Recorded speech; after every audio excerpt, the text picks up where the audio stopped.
Здравейте в сряда! Днес имаме какви по-вкусни, разкошни, невероятни работи за хапване. Ето Адана кебаб, нов за първи път правим разкошните ни картофени кюфтенца, които толкова обичате, кашкавалчето, филенца с усам, бялата рибка пане с гарнитурката хита на сезона, мишмашче, правиме го често, защото го хапвате.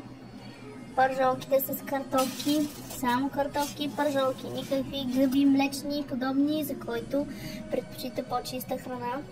Невероятното ни пиле аржентина, което върху канапе от пържена филийка, отгоре има беконче, разтопено кашкавалче и върви с гъбен сос по желание.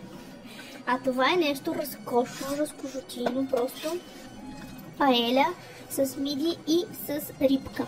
За първи път правим, но е божествено вкусно. Къпама, понеже питате дали е като свинско с зелен, не, има и свинско и пиле, и наденица, и малко ризче. Пържените кюфтенца, които върват чудесно с бобчето.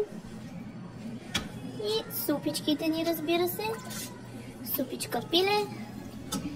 И така блендуваната от вас шкембе чорба, за която питахте толкова време. Ето, имаме шкембе чорба специално от нас за вас. Заповядайте и днес в Трите госби.